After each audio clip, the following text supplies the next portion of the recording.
Right now, our series tied 1-1. It is a best of 5. Winner gets their trip to Hi-Rez Expo. Loser continues on to the group stages. The casters are standing by. It's John Finch and it's Anatoly. Luminosity going up against Space Station for Game 3. As Tom said, this is who gets to go to HRX here, Toly.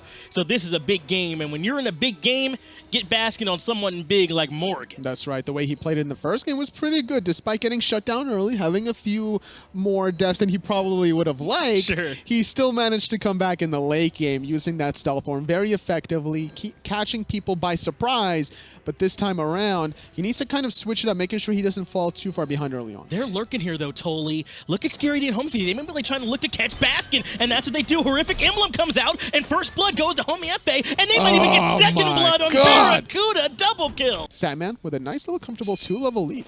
Yeah, that's rough for Barracuda. Zatman already has his ult. You can't come forward. Actually gets the max range stun. Dharmic Pillars come out, and now comes the Sunbreaker from Zatman. Barracuda, where can you go? This is just the pressure from that early game gank. Having to beats away from Dharmic Pillar. Hold that thought, though, in the soul lane. Scary the boulder! Scary D falls there to math. That's what Luminosity needed. Jumping onto him with the knockup, getting the stun off as well. Now it's going to be Jeff Hinla trying to save his Hunter, but Homie F is right there. And now the Dharmic Pillars have Jeff Hinla trapped, and he's going to be falling as well. 2 quick kills. When Mask is right around the corner to potentially dive this if he wanted to, now it's going to be Zatman forced to run it. Mask blinks in. And then they lock him down. Supernova comes over the top. Sorry, Mask, that one was not for you. Baskin actually turns into the Robin and looks for a little bit more aggression with that Changeling, but it's not enough. Hello? Actually, he does Zap? get Zatman, who walks back in. Zap, what are you doing? You just caught the hands from Baskin. He did indeed catch the hands, totally. Aquarius actually catch a little bit of the hands over here in solo lane. Aquarius actually over here getting soloed by Scary D. Rinse and repeat over here with Barracuda already having to use the beads to try and get away from the root knockup, but this time Jeff Hinler's here. He goes up with that pancake flip to try and slow down Zatman, but Homie FA was up in the air and he takes down Barracuda. Able to find one. Now Anderson making the rotation, trying to find a response here. Jeff Hinler's trying to run away, trying to get saved by Mask, jumping in the back line. He's trying to do the damage onto Zap. 1 for 2 thus far. LG going to still continue the chase, though. Homie FA actually just walking forward into Baskin aggressively. Baskin using his ultimate to turn into Mask, trying to make it a little bit harder to kill, using that overhead kick to get away, and he does ult back out. But take a look here as Jeff Hinler gets taken down by Zatman, just going up a little bit too far forward, probably forcing it here with this Gold Fury. Space Station feeling very confident to go for plays like that, still trying to catch out Baskin. That egg is able to help him immune a lot of damage, using Changeling to get out of there. Up into the air, though, goes Homie FA, looking to come crashing down. The call is Barracuda, committing several ultimates on top of him. Sunbreaker locks him down inside this jungle camp, and we knew you well, Barra. See you later. But with the up-down is Mask, who gets locked in by the wall. You nowhere to go with that tectonic grip. That's 2 easy kills from Space Station Gaming, and with Scary D right here, this certainly should be a Gold Fury. Already at half health is the Gold Fury. Aquarius is walking up. He actually has the boulder, but they give off the Gold Fury instead. They want to go get the pick. They jump onto him. They're scared of the boulder there. Has a great steal potential. Aquarius is going to fall before throwing out the big rock, and that's an additional kill for Space Station. Aquarius on his hurt could still be a problem, as one more time Space Station want the Gold Fury. The call was made that Baskin was on the right side of the map, and that's why Space Station are committing towards this Gold Fury. It hasn't been reset. It's actually very low, but now finally Will Jigs is going to get thrown back by Jeff Hinler. The Suns forcing out the Aegis from Barracuda, and up and down goes Mask. And Zatman's very low. Haven't used the Aegis, but it's not enough. Baskin cleans that one up, but Anster immediately returns on him and sends him back to base. Wall shuts down Barracuda for the moment. Beads cleanse him so he's able to get away. 1 for 1, but Space Station still healthy. Once again, though, looks like the Gold Fury is being pulled.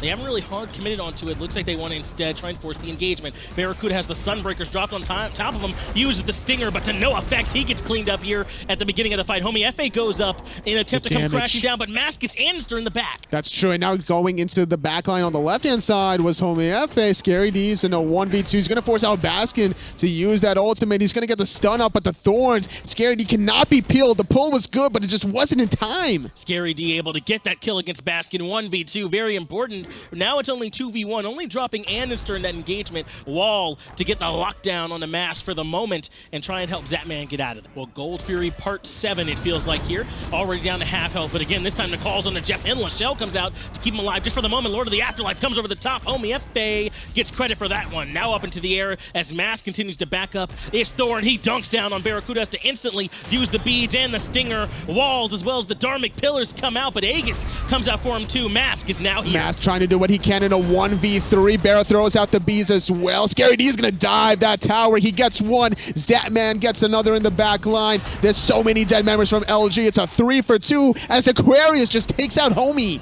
And Baskin came in as Thor. That was big in that fight, but Aquarius might still be in trouble. Scary D looking to lock him down, driving strike, but Zatman goes up and comes right back down. Scary D gets that one, killing 3 people overall. I think they might even respawn in that time, so really 4 overall. And now Space Station can finally come back to the much talked about Gold Fury. With dropping 19 wards is a big accomplishment here. Mask is actually going to chase down Zatman, forcing that defensive stunt, and Homie's going to go to the sky trying to save his 100. He lands down on him, but it's just not enough. Actually, Baskin's the one that comes landing in first and helps clean up that kill on the Zatman. Homie F.A. able to get on out of there, but they recognize Zatman was alone as Jigs is in trouble. I thought that was actually Mask trying to peel for his 100, but instead it was Baskin going aggressively. Scary D jumps up and down as Baskin that's in a little bit of trouble, forced to sprint away as Jigs is running away as well. One clean pick onto Zatman now gives the edge for LG. They were down about 5,000 gold, but they're going to cut this deficit once they get this tier 1 tower. Now this tier 2 tower on Lex going to fall. So despite Space Station having the pressure all game long,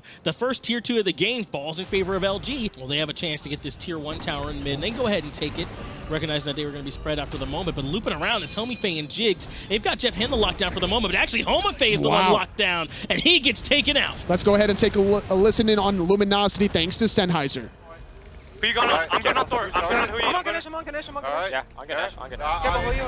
Yeah, I'm sorry. I got double.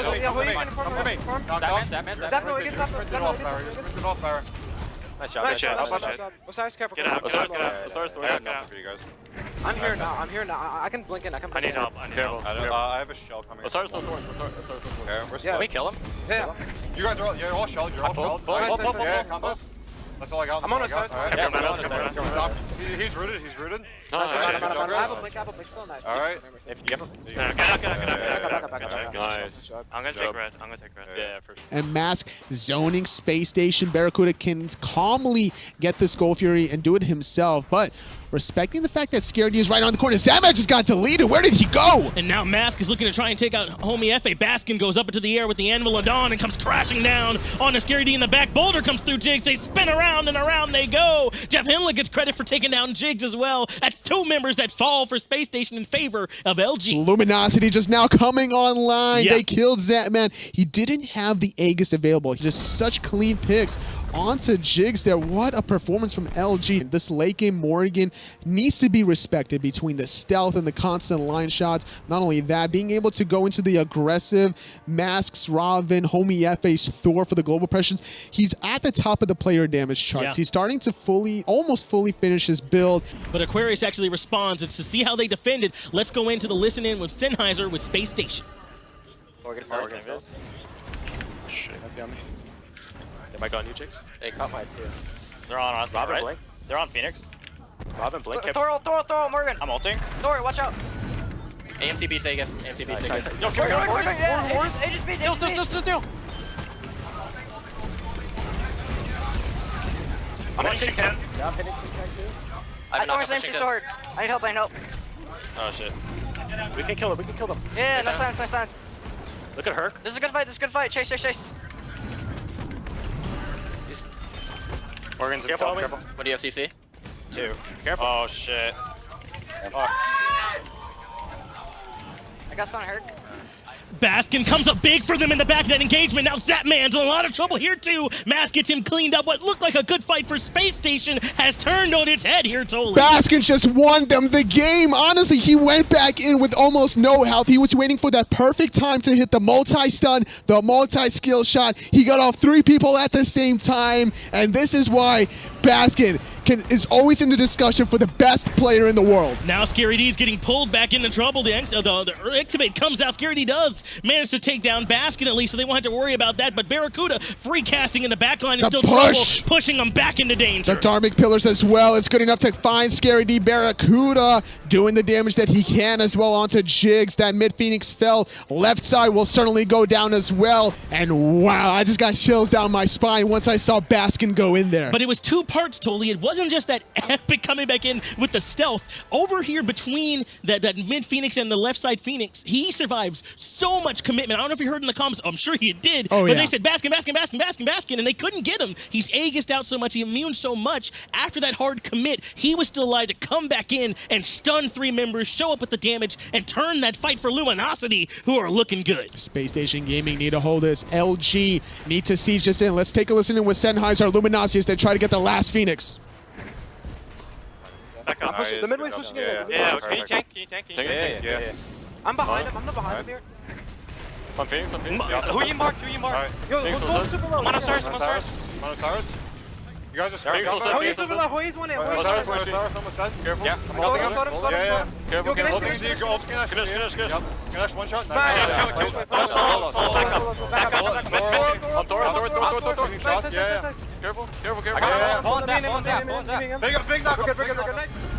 Baskin comes crashing in once again using that changeling. Horrific emblem comes out from Scary D, but it's not enough. Once again, totally. Scary D actually picks up Baskin. LG look clean as they take the last Phoenix, and they look ready to end the game. And so their mid Phoenix is so important to hold off. Homie stunning out Barracuda. He's actually going to jump in, but he gets stunned out by the mantle. Barracuda, the Mental of Discord, saves his life as Homie FA falls and Anninster falls. Zatman, the only one still remaining. We finally see Barracuda back alive there on the webcam as LG look to go up 2-1 in the set. What a big comeback from the boys in blue. LG are laughing and smiling. The Mantle of Discord pulling out huge for Barracuda. They're able to take it back up, but if I'm on LG, I'm looking for Baskin, and I'm thanking him for that game. That's the reason they're still in this one. That's the reason they're up 2-1 in a set to punch their ticket to HRX. And that's why they picked him the more again. He has just so many options. He's one of the most versatile players in all of Smite. Going from the solo lane into the mid lane, being able to just challenge so many of these top mid players.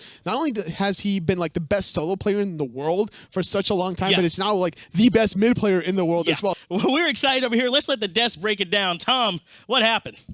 Well, they put all their eggs in one basket. This guy just absolutely carried mad hard the way we know he can. And Homie FA came out swinging.